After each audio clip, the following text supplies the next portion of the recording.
आनंद मोहन का नाम सुने हैं ना? आनंद मोहन का नाम सुने हैं, जेल में एक बार देखे हैं। हाँ, उनका साथ में फांसी बंदी थे। हाँ। उसी समय भागलपुर में भेंट हुआ है एक दिन। आज दैनिक भास्कर में खबर छपी है कि सिंहासन पर कौन बैठेगा या भूरा बाल तय करेगा आनंद मोहन। जातीय जनगणना भी हुई और उसमें मात्र 10% के आसपास आबादी आई, जिसको भूरा बाल लोग कहते हैं, भूमिहार, राजपूत, ब्राह्मण, लाला। ये 10% तय करेगा कि सिंहासन पर कौन बैठेगा। नीतीश जी बैठेंगे कि तेजस्वी जी बैठेंगे? क्या कहेंगे, क्या 10% वाले लोग तय करेंगे कि मुख्यमंत्री कौन बनेगा, कि 90% लोग तय करेंगे? 90 के दशक को याद करते हुए सब बहुजन लोग एकजुट होकर 10% को बाहर कबाड़ कर फेंक देना है। भूरा बाल को साफ कर देना है एकदम। आप बोल रहे हैं आरजेडी के नेता होके? तो बोलेंगे नहीं तो कहाँ सबरी चुनाव लड़ेगा सर? मैडम आपकी अनीता जी? हम मैडम लड़ेंगे तो मैडम आए हैं नौकरी छोड़कर वहाँ हमको साथ देने के लिए से। एगो कने खबर सुने के मोकामों से शायद लड़ सकती हैं। फिर क्या हम बोल देंगे, छोड़िए सर। नालंदा जिले में हम हैं और विधानसभा क्षेत्र है ये बिहार शरीफ रहुई ब्लॉक के खिरौना गांव में सरदार पटेल जी की प्रतिमा का अनावरण किया गया और कार्यक्रम का आयोजन किए थे डॉक्टर राकेश रंजन जी और अशोक महतो। अनावरण किए। यहाँ पर बड़ी संख्या में कुर्मी समाज के खास करके कह सकते हैं और जो चाहने वाले हैं पटेल साहब के, उनके लोग यहाँ पर एकत्रित हैं। क्या कहेंगे सर? धन्यवाद आपको। आज पटेल साहब की प्रतिमा का अनावरण किया गया है, जो भारत को एकत्रित किए, एकजुट किए, अखंड बनाए। आज खिरौना गांव में लौह पुरुष सरदार वल्लभ भाई पटेल जी का मूर्ति अनावरण का दिन था। अनावरण हुआ, हम लोग किए। यहाँ के नवयुवक लोग, पटेल मंच के जो लोग थे वो आमंत्रित किए और हमें लगा, बहुत खुशी हुई कि यहाँ पर हमको आमंत्रित किया गया है। पटेल जी का विचार से हम बहुत सहमत रहते हैं हर हमेशा, इसलिए हम आए हैं और यहाँ देखे कि एकजुटता जो पटेल जी का एकजुटता के लिए जाने जाते हैं, वही एकजुट करने के लिए हम भी आए और आह्वान किए। और हमें लगता है कि यहाँ का जनता एकजुट, पटेल मंच के जो भी लोग हैं सब एकजुट हैं, बहुजन लोग एकजुट होंगे और यहाँ हम कामयाब होंगे। डॉक्टर साहब को अपने साथ ला रहे हैं क्या? वो तो बहुत दिन से काम कर रहे हैं, यहाँ समाज सेवी हैं। समाज में हर जगह, यहाँ हर गांव में कैंप लगाकर, शिविर लगाकर। पॉलिटिकल हम बोल रहे हैं क्या?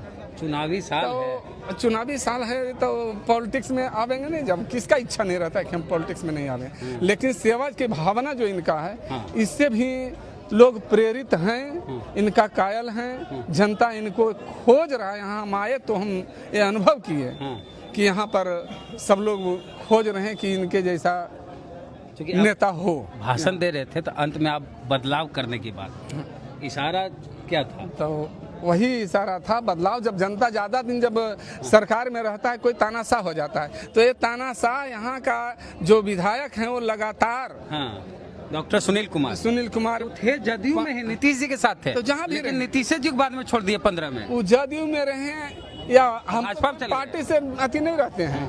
यहाँ जनता को चाहिए विकास, समाज को चाहिए विकास। समाज बनाता है नेता और समाज को छोड़कर नेता चला जाता है, इधर से उधर दल बदलू हो जाता है, पतल घिच्चा हो जाता है, जो कहते हैं हम बार बार करें। इसलिए वैसे नेता को नहीं चुनने देना चाहिए। यही तो हम जागृत करने के लिए घूम रहे हैं। क्या हुआ ना, लालू जी नीतीश जी एक साथ हो गए, तो नीतीश जी छोड़ दिए, कहा आरजेडी में सीट पर चल गया था और चल गया भाजपा। तो स्वार्थी है इसका मतलब। उसी समय जनता को त्यागना चाहिए था इनको, लेकिन जनता मोह बस नहीं त्याग सका, तो यही हम त्यागने के लिए। आप बहुजनों की बात करते हैं, बहुजन की लड़ाई लड़ते हैं, दलित पिछड़ों की लड़ाई लड़ते हैं। आज के अखबार में खबर आई है और खबर है आनंद मोहन की। आनंद मोहन का नाम सुने हैं ना? आनंद मोहन का नाम सुने हैं, जेल में एक बार देखे हैं। उनका साथ में फांसी बंदी थे। उसी समय भागलपुर में भेंट हुआ है एक दिन। आज दैनिक भास्कर में खबर छपी है कि सिंहासन पर कौन बैठेगा या भूरा बाल तय करेगा आनंद मोहन, जिसके जातीय जनगणना भी हुई और उसमें मात्र 10% के आसपास आबादी आई, जिसको भूरा बाल लोग कहते हैं, भूमिहार, राजपूत, ब्राह्मण, लाला। ये 10% तय करेगा कि सिंहासन पर कौन बैठेगा। नीतीश जी बैठेंगे कि तेजस्वी जी बैठेंगे? वो तो गलत फहमी में है। वो खुद अपने सीट को बचा पावेंगे कि नहीं, वो लोग ये बात कर रहे हैं। लेकर तो आप ही पटियाला चुनाव जीते चल गए बाकी। जी वही तो कह रहे हैं। फिर क्या हम बोल देंगे, छोड़िए सर। और उनकी पत्नी को भी आरजेडी ने ही पिछली बार मौका दिया था, खूब फिर वो बढ़िया भी से चली गए। पहचानते हैं, देखे हैं, जाने हैं, तो क्या सुने हैं। क्या कहेंगे, क्या 10% वाले लोग तय करेंगे कि मुख्यमंत्री कौन बनेगा, कि 90% लोग तय करेंगे? 90% लोग तय करेंगे। वो कैसे वो कह रहे हैं, जो तो उनका देखिए जाने हम नहीं बोल रहे हैं। लेकिन वैसा नहीं होने जा रहा है। 90 के दशक में जो लड़ाई, 90 के दशक में कहाँ गया था 10% और 15%? कहाँ गया था मंडल कमंडल की लड़ाई? तो वही लड़ाई हम आज भी कहते हैं कि सब बहुजन लोगों को एकत्रित कर रहे हैं कि नहीं, 90 की लड़ाई, 90 के दशक को याद करते हुए सब बहुजन लोग एकजुट होकर 10% को बाहर कबाड़ कर फेंक देना है, बुरा बाल को साफ कर देना है एकदम। आप बोल रहे हैं आरजेडी के नेता होके? तो बोलेंगे नहीं, हमको नेता हम थोड़े हैं, हम समाज सेवक हैं, हम नेता नहीं बनते हैं। आप बोल रहे हैं बुरा बाल बनने वाला बहुत होता है, सब होता है। अन्ना हजारे सब बन जाता है, लेकिन केजरीवाल सब बनेगा, लेकिन अन्ना हजारे कोई नहीं बनता है। हम अन्ना हजारे ही बनना चाहते हैं। तो कहाँ सबरी चुनाव लड़ेगा सर मैडम आपकी, अनीता जी? वो तो नेता तय करेंगे, जनता जहाँ से खोज हो रहा है वहाँ जाएगा। एगो कने खबर सुने के मौका मुँह से शायद लड़ सकती हैं। वो तो जनता निर्णय करेगा। खोज तो हो रहा है, हमको पूरे 243 के 243 पर खोज हो रहा है, तो कहाँ से 243 पर हम ही लड़ेंगे। वारसलीगंज की मौका ये तो जनता तय करेगा, कह रहे हैं, या तो नेता वहाँ तय करेंगे। हमको कोई शौक नहीं है लड़ने का। मैडम लड़ेंगे? हम मैडम लड़ेंगे, तो मैडम आए हैं नौकरी छोड़कर वहाँ हमको साथ देने के लिए सिर्फ, तो साथ है अपना दे रहे हैं। इनको आशीर्वाद दे रहे हैं छोटे भाई को? हम आशीर्वाद देंगे, हम तो सबको साथ में आशीर्वाद दे रहे हैं कि कोई भी लड़े, सब बैकवर्ड कोई भी रहेगा। 90% के लोग कहीं भी कोई लड़ेंगे बहुजन को एकजुट करने के लिए, सब जगह जिसका जितना हिस्सेदारी भागीदारी है उतना हिस्सेदारी एक सवाल यही लोग कहेंगे आपसे कि सब लोग ये चाहते हैं कि हमारा जात का मुख्यमंत्री हो, और कुर्मी समाज के मुख्यमंत्री नीतीश कुमार हैं, तो फिर क्यों बदलाव करें, ये कहेगा। हम ये नहीं चाहते हैं, हमारा सिद्धांत अलग है, अपना सोच अलग है कि नहीं, जो कुर्मी को ताज देकर जो 10% के लोग सामंतवादी वहाँ राज कर रहे हैं, वो नहीं। हमको भी राज चाहिए, ताज नहीं। ताज कोई ले, लेकिन राज हमरा होना चाहिए। आज राज हो रहा है, तब ने उसका कहीं भी अगड़ी जाति के लोग जो भी हैं, सामंतवादी विचारधारा के लोग, उनका काम सब जगह गलत हो या सही सब हो रहा है। तुरंत अफसरशाही हो या जहाँ भी हो, हावी होता है, सब काम होता है, मंत्री से लेकर अफसर तक सब करते हैं। लेकिन 90% के लोग जो हैं उनका कहीं भी काम नहीं हो पा रहा है। ब्लॉक का चक्कर, थाना का चक्कर लगाते रहते हैं, कहीं FIR तक नहीं हो पा रहा है। तो आपको लगता है नीतीश जी सरकार नहीं चला रहे, जैसा आरोप लगता है? एकदम बिल्कुल, तेजस्वी जी भी अच्छे सरकार चला रहे हैं। सरकार तो 3-4 लोग वहाँ घिरे हुए हैं, उससे घिरे हुए हैं, वही लोग चला रहा है, साफ ही तो दिखाई दे रहा है। अब डॉक्टर साहब से भी बात कर लेते हैं, बहुत समाज सेवा कर रहे हैं, राजनीति में कब आ रहे हैं? देखिए, ये तो यहाँ की जनता और नेता पे तय करता है ना, कि हम खुद अपने आप को कैसे नहीं, क्यों नहीं राजनीति करना है, तो क्यों नहीं राजनीति कर रहे हैं कि नहीं? इनकी मैडम भी राजनीति कर रहे हैं, तेजस्वी जी राजनीति कर रहे हैं, नीतीश जी राजनीति किए, नालंदा की भूमि से और बिहार के सबसे ऊंचे ओहदे पे बैठे। मैं तो निरंतर पुकार है, तो ऐसे करेंगे।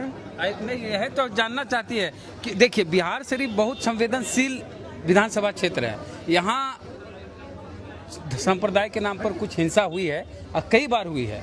ऐसे में आरजेडी से अगर कोई मुस्लिम उम्मीदवार दिया जाता है और वो बीजेपी वाले जीत जाते हैं, इसलिए इस बार संभावना है ऐसी कि किसी ऐसे समाज को टिकट दिया जा सकता है आरजेडी से, चाहे अति पिछड़ा हो। तो ऐसे में आप क्या आरजेडी से ट्राई कर रहे हैं? देखिए, निश्चित तौर पर मैं ये कहना चाहूँगा कि इस बिहार शरीफ विधानसभा में कुर्मी बहुल्य विधानसभा है। यहाँ 90 से 95 हजार वोट कुर्मी का है, और 60 से 65 हजार अल्पसंख्यक समाज का वोट है। दूसरे नंबर पर वो है, और बाकी अन्य जाति का वोट भी इसी तरह से। आंकड़ा कहाँ से है कि 1 लाख कुर्मी का वोट है यहाँ? ये आंकड़ा क्या, ये तो आप ये गांव गिन लीजिए। रहुई प्रखंड में हम आपको बताना चाहता हूँ कि 70 गांव है जो घना कुर्मी आबादी का गांव है, और ये रहुई प्रखंड पहले बिहार शरीफ विधानसभा में नहीं हुआ करता था। इसलिए नेता लोगों के भी दिमाग में दे दिया जाता है कि नहीं, यहाँ तो कुर्मी का आबादी है, नहीं जो टाउन में बसे हैं वही लोग।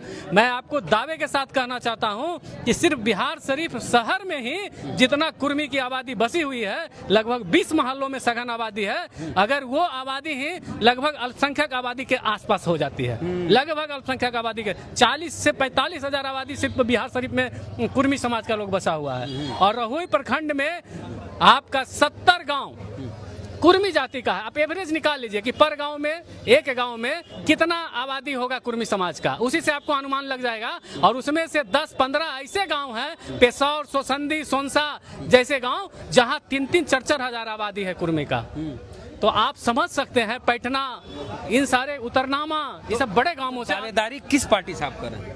दावेदारी मेरी कोई दावेदारी नहीं है, मैं तो जनता के साथ हूँ, निरंतर समाज सेवा करता हूँ। यहाँ कहा जाता है, जैसा कि हमने बताया, यहाँ कहा जाता है कि बीजेपी से हिंदू आते हैं और आरजेडी से अगर मुस्लिम आते हैं तो बीजेपी वाले के बारे में कहा जाता है कि वो हिंदू मुस्लिम कर। बिल्कुल बिल्कुल, ये तो हम लोग देखते आए हैं। हाँ। ये तो मैं देखते आया हूँ कि उस परिस्थिति में यहाँ जो लोग यहाँ के लोगों को देखना नहीं चाहते हैं, उनकी बाजी लग जाती है। हाँ। क्योंकि वो मैटर हिंदू मुस्लिम में हो जाता है, तो उनकी जो बिना मेहनत किए वो फिर से जीत जाते हैं, जिनको यहाँ के लोग नहीं चाहते हैं। तो ये इस बार परिस्थिति ऐसी नहीं है। यहाँ के लोगों में, मैं यहाँ के पूरे 70 गाँव का दौरा किया, 70 नहीं बल्कि 80 गाँव का मैं रहुई प्रखंड के 80 गांव का दौरा किया।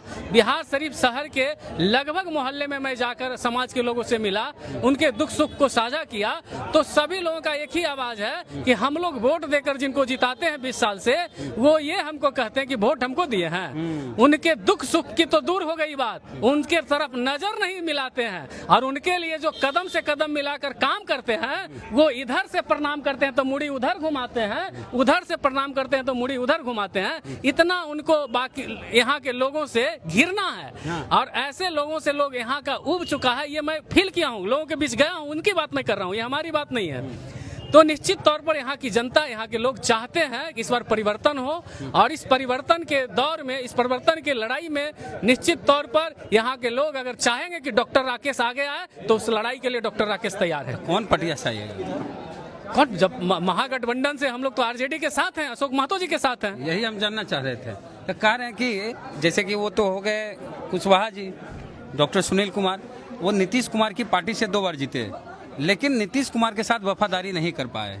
2015 में वो छोड़ दिए नीतीश कुमार को। जी जी बिल्कुल। इसका क्या आक्रोश कुर्मी समाज में है कि हमरे जात के नेता ने, नीतीश कुमार ने उनको विधायक बनाया, और हमरे जात के नेता को यूं छोड़ के चल गए भाजपा में, जब लालू नीतीश एक हुए। आज भी जब किसी मंच पे जब बात होती है तो वो सिर्फ नरेंद्र मोदी का बात करते हैं। हाँ। नीतीश जी के कार्यों के गुणगान कर नहीं करते। वो वोट लेना है तब जमीन पर जाने के लिए, लोगों को बरगलाने के लिए भले ही आप देखेंगे कि बोलेंगे, लेकिन उनके जहन में नीतीश जी नहीं है। किसी भी तरह से उनके जहन में पटेल समाज का लोग नहीं है। हाँ। उसके साथ सौतेला व्यवहार निरंतर डॉक्टर सुनील जी करते हैं। हाँ। ये हम नहीं, आप लोगों से पूछ सकते हैं, है ना, ये यहाँ के लोगों से पूछ सकते हैं आप। चलिए, तो समझ में आ जाएगा। हाँ। अशोक महतो जी हैं और डॉक्टर राकेश रंजन जी हैं, दोनों ने आज बड़ा कार्यक्रम का आयोजन किया, और बड़ी संख्या में, हजारों की संख्या में कुर्मी समाज के लोग, खास करके युवा, यहाँ पर एकत्रित हुए, और सरदार वल्लभ भाई पटेल जी की प्रतिमा का अनावरण हुआ। तो पूरी बातचीत पर प्रतिक्रिया कमेंट बॉक्स में दे। जय भीम, जय भारत।